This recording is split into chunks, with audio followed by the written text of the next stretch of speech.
Who says Fridays can't have more good news when it comes to things like work for Michael and I? We're here on Signing Day Central, Warchant TV. He's Michael Langston, Senior Recruiting Analyst, Warchant.com. My name is Tom Lang, and the flips keep on coming. I didn't move the spatula from near the screen.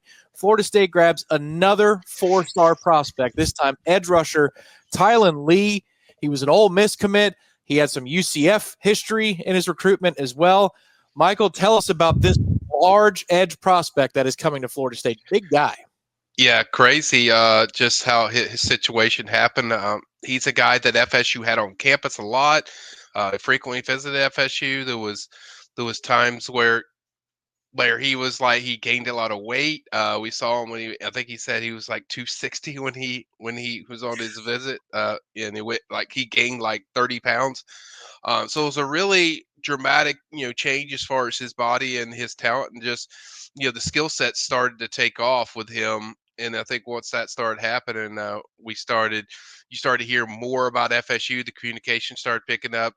He's from the Panhandle. I think he also says he has some Dothan ties in Alabama. So there was a lot of just different ties that are closer home. And I think with FSU, the proximity of just being home or being there, I think certainly you play a role. And then it was like the last, I guess, 24 hours or so, I'd say, you heard a lot about the communication with the new staff, new defensive staff that they were having. And it sounded like the dialogue felt like FSU was pushing. So we didn't know till he said something, but I think overall it was a very close, pretty close battle with Ole Miss. But I think as a player, you get a really good edge guy. Just really, he gets off the ball really quick. He's got a good pass rush. You feel comfortable when you put him out there, and then with his size, there's so many things he can do with his length and the tackle radius that he has as far as how much ground he can cover and stuff like that. But just a tremendous ad, to go along with whatever their close has been. I think overall, just getting another proven guy that can help you from. Is it going to help you now? Not sure. But is it going to help you down the line? Yes, definitely for sure. The talent is there. It jumps out to you, gets off blocks really well, and then his ability to close is pretty strong. It is. I'm looking at some of these clips. If you're listening on the podcast, forgive me, but they're playing teams that have people my size, and this is the frame you're talking about when you want to be at the top tier of college football. 6'5", Yeah. 260. I get it. He'll probably play at lesser weight than that, but it's just this is the size you're looking for, Michael. And I'm curious. On Friday morning, Florida State officially made the announcement that pot roast Terrence Knighton is the Florida State defensive line coach. Do you think that he specifically, Knighton, had an impact on this recruitment, or was it more that Tony White, defensive coordinator, was the guy who made some calls in the last week here? I think most of it was it's from Tony. He was already involved in there. I think most thought that Knighton was going to be there eventually. Now there could have been some talks. I wasn't told that there was, but I think he knows Knighton well enough that he probably explained to him and then said this is the stuff he will do. Made sure he knew that he is going to be on board and he's going to be here, and just kind of their defensive line plans about what they're going to do, and just sell him on just kind of the vision, as we've seen what Mike Norvell did. So I think overall, I think that was kind of how the communication worked.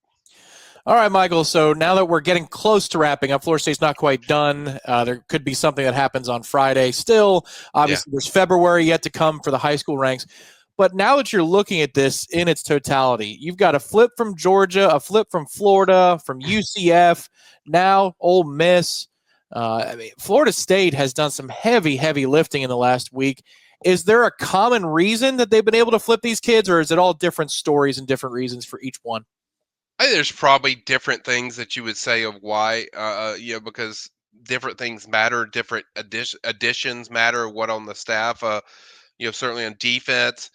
I would say, more Tony White, of getting guys, of just, selling that vision. And we've seen that where Norvell go in there and sell a vision and able to, pull things off and get it done. I think that's kind of a similar thing with Tony. And on the offensive side of the ball, there's ties there of, Javon Boggs is tied to Gus, Mhm.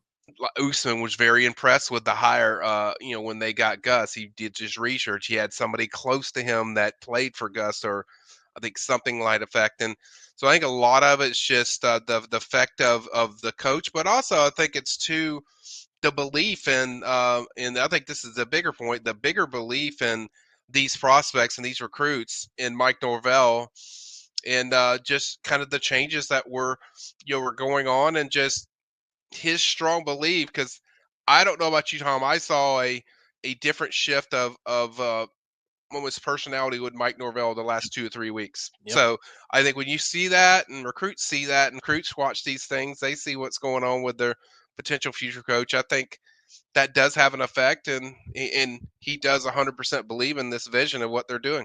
Yeah, I would agree with you, Michael. Now, I'd known that Mike Norvell. So have you. It's just that usually when the cameras are rolling, it's not to say that he's fake in front of the camera. It's just he has a way that he wants to communicate when it's time to be at press conference Mike Norvell versus practice Mike Norvell. Well, practice Mike Norvell made his way to the podium a few times the last week, and everybody got to see the intensity that Mike brings to the table. I'll ask you this final question as we wrap up. Had Florida State not made changes in the coaching staff, had they kept their group of 11 that they had together, whatever it is, the amount of guys that count and get on the trail, where do you think they would have been with this recruiting class? I don't think they would have kept Wynn. I don't think they obviously would have finished off with Usman. I think you need to have. I've said this all year. You need to have guys, something that recruits can grasp onto. And when you have somebody who's going to be there in the future, it's mainly just about, hey, is it going to work? And if the vision is there, most of the kids going to do it. So don't think you would have got Usman. Not sure who you held on to as far as the flips they got. I think some of those they would have happened regardless. Like Perrette, I think Mallory probably still would have happened. I have a receivers coach, so I think those things would have happened. But there's a few in there where it wouldn't have been certainly this strong of a close. I just don't think that you get, like I said, Gelsey, they were probably going to get just because the location of the position. But I think overall, would it have been good? Yeah, but would it have been close like what we saw the close? No, I don't think it would have been.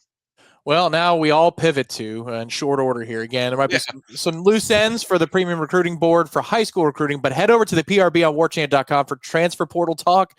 We discussed that a little bit on the signing day recap show we did Wednesday night. Nebraska is a school to look at, but so many other power institutions. Got some offensive linemen, some wide receivers to keep an eye on. You want names? You want those specifics? Head over to the premium recruiting board. Michael Langston, Matt Lasser have you covered there. Florida State's offseason of transformation continues, and they just got themselves another edge rusher, 4-star flip from Ole Miss. Thanks, Michael. Appreciate the time. You got it, bud. All right, we'll talk to you all next time right here on Warchant TV. Hit that thumbs up on the way out.